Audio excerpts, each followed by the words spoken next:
بسم اللہ الرحمن الرحیم۔ السلام علیکم محترم سامعین، اسلامک انسائٹس میں خوش آمدید۔ دوستو، آج کی ویڈیو میں ہم آپ کو حضرت خنسا بنت عمرو رضی اللہ تعالیٰ عنہ کے بارے میں معلومات فراہم کریں گے، لیکن ویڈیو شروع کرنے سے پہلے ہماری آپ سے گزارش ہے کہ ویڈیو کو لائک کر کے ہمارے چینل اسلامک انسائٹس کو سبسکرائب کر لیجئے۔ مجاہدین کا دستہ عراق جا رہا تھا۔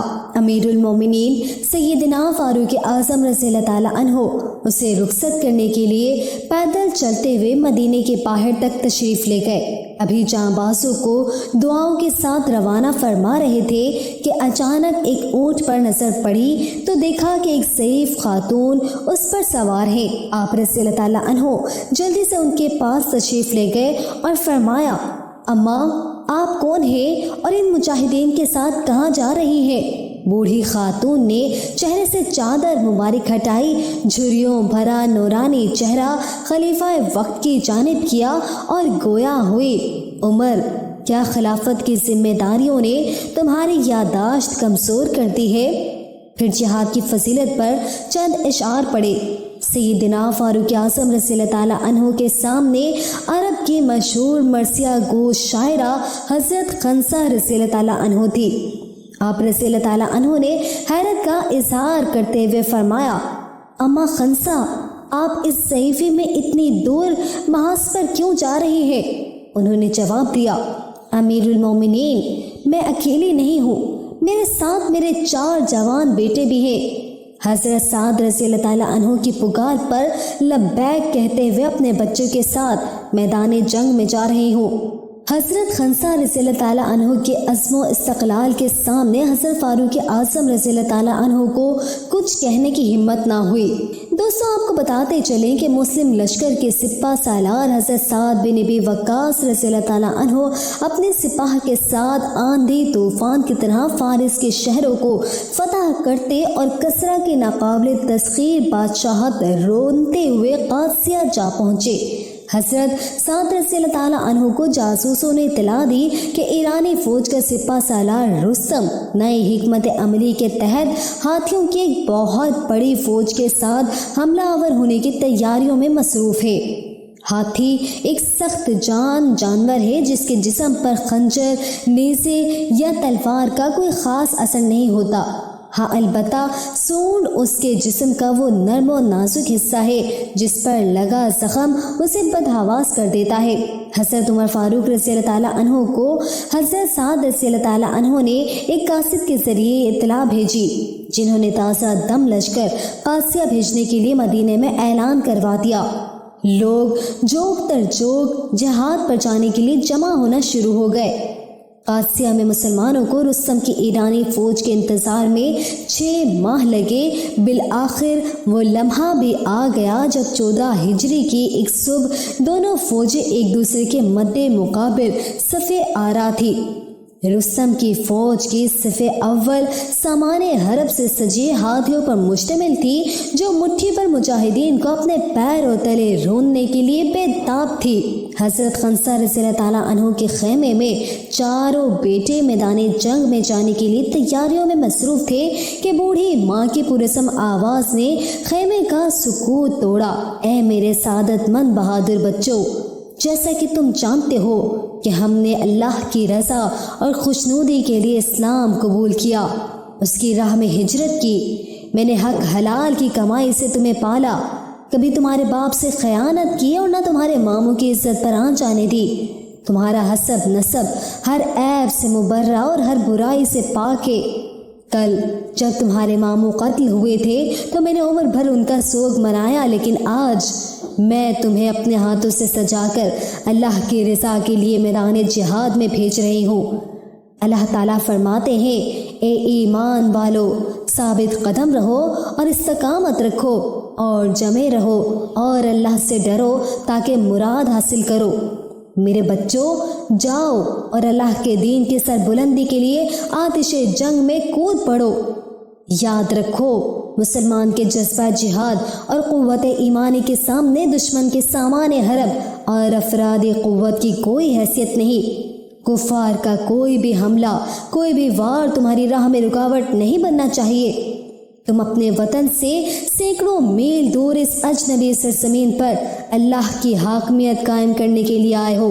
خبردار جو دشمن سے مقابلے میں ذرا سی بھی سستی دکھائی، اب تمہارے سامنے صرف دو راستے ہیں، غازی یا شہید، اور یہ دونوں راستے حوض کوثر سے ہوتے ہوئے جنت الفردوس تک جاتے ہیں۔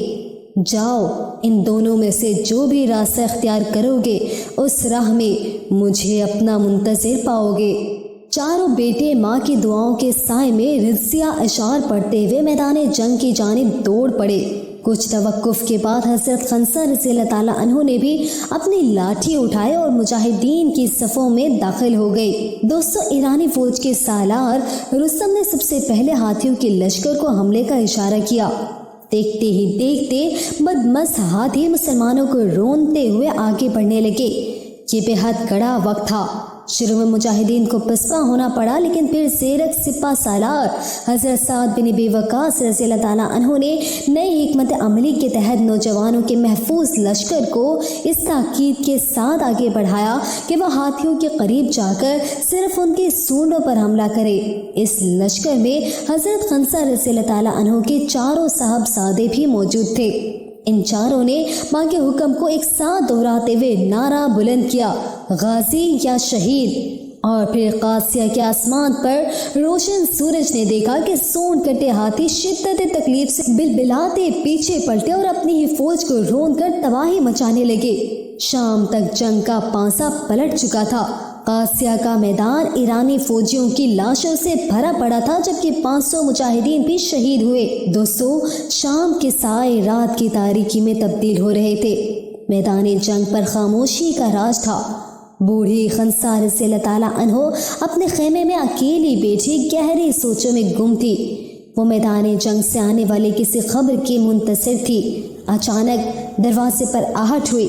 سپہ سالار حضرت سعد بن ابی وقاص رضی اللہ تعالیٰ عنہ خیمے میں داخل ہوئے۔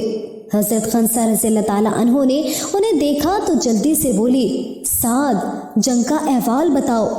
بولے، اماں، مسلمانوں کو فتح ملی ہے۔ حضرت سعد رضی اللہ تعالیٰ عنہ یہ کہہ کر خاموش ہو گئے۔ ان کے پاس وہ الفاظ نہیں تھے جن سے ایک ماں کو اس کے چاروں بیٹوں کی شہادت کی خبر دے سکے۔ فتح کی خبر سن کر حضرت خنسا رضی اللہ تعالیٰ عنہ نے اللہ کا شکر ادا کیا۔ سپہ سالار کے چہرے پر تفکر کے آثار دیکھے تو گویا ہوئی، سعد، جو کہنا چاہتے ہو کہہ ڈالو، میں سننے کی منتظر ہوں۔ حضرت سعد رضی اللہ تعالیٰ عنہ نے انہیں چاروں بیٹوں کی شہادت کی اطلاع دی، جسے انہوں نے بڑے حوصلے سے سنا اور یکدم سجدے میں گر گئی اور اللہ کا شکر ادا کیا اور بولی، اے اللہ، میں نے اپنے بچوں کو اسی دن کے لیے پالا تھا، تو ان کی قربانی قبول فرما اور جنت میں مجھے بچوں سے ملا دے۔ ناظرین، آپ کو بتاتے چلیں کہ حضرت خنسا رضی اللہ تعالیٰ عنہ کا اصل نام تمازر تھا، لیکن بچپن ہی سے نہایت ذہین، زیرک، متحرک، حاضر جواب اور خوش گفتار تھی، چنانچہ خنسا کے نام سے پکاری جانے لگی، جس کی معنی ہرنے کے ہیں۔ ان کا تعلق قبیلہ قیس کے خاندان بنو سلیم سے تھا۔ 575 عیسوی میں نجد شہر میں پیدا ہوئی۔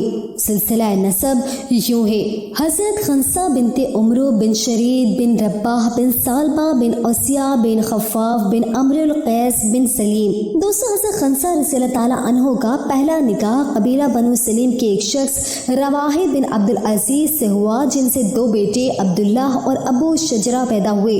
ان کے انتقال کے بعد مروان بن ابو عامر کے عقد میں آئی، جن سے زید اور معاویہ پیدا ہوئے۔ حضرت خنسا رضی اللہ تعالیٰ عنہ کو زمانہ جاہلیت ہی میں عرب کی سب سے مشہور اور مقبول شاعرہ ہونے کا احساس حاصل ہو گیا تھا۔ عرب شعر و سخن کے بے حد دل دادا تھے۔ شعر و شاعری سے شغف گویا ان کی گھٹی میں شامل تھا۔ ان کا دستور تھا کہ سال کے 12 مہینے مختلف شہروں میں شعر و شاعری کے محافل منعقد کرتے، جن میں مرد اور خواتین شعراء حصہ لیتے۔ ذوالقعدہ کے مہینے میں جب حاجی مکہ آنا شروع ہوتے تو وہاں کے سب سے بڑے بازار اوکاز میں شعراء عرب کی سب سے بڑی مجلس منعقد ہوتی۔